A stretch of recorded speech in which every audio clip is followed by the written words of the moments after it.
Welcome back, everybody, to the Renaissance Humanism podcast. I'm your host, Jonathan Riley.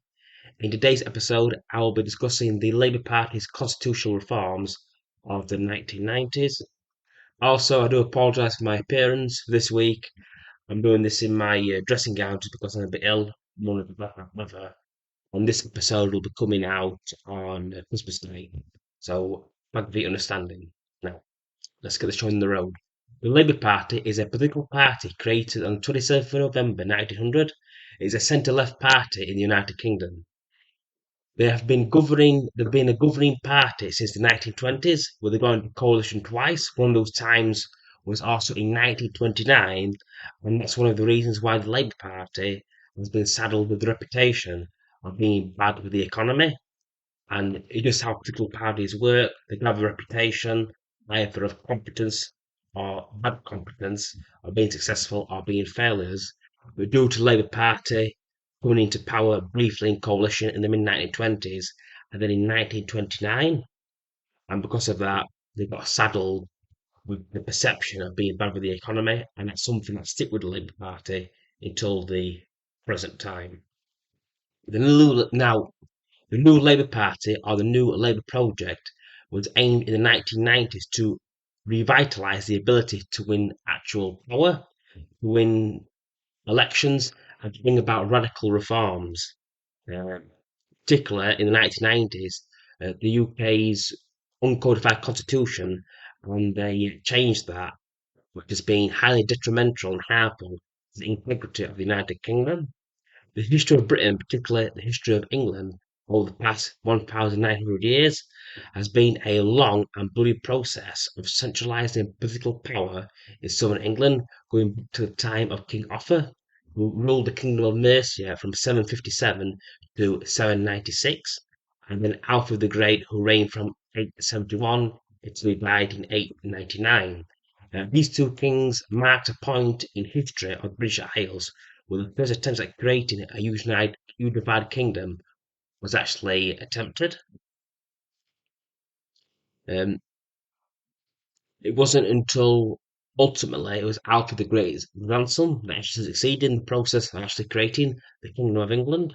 This happened in 927, and he reigned as a king. This is King Athelstan from 924 until his death in 939, whereas King of the English from 927 until he died in 939 AD. And he would be one that actually would be successful in creating the Kingdom of England. He also made the kings of Scots and the Welsh princes vassals to the English crown, though this arrangement and the actual influence the King of the English or the King of England had over these kingdoms and principalities is hotly debated even today in present times, as well as during the medieval period. The new Labour Party destroyed the integrity of the United Kingdom as a political entity. The United Kingdom is not a cultural union between the Welsh, Northern Irish, English, and Scottish. Great Britain is a parliamentary union, a political union. It's not a cultural union, a legal union, or a religious union. The Act of Union in 1707, Scotland was a union that brought together the parliaments of Scotland, England, and Wales into a political union. Since Labour first put forward the devolution to Scottish referendum, first in the 1978, and then the actual referendum happened in 1979 to decide whether or not actually will be a referendum was actually held. When Labour had got back into power, after it lost its 1979 general election, it was not back in power until 1997. Between 1979, it was not back in power until 1997.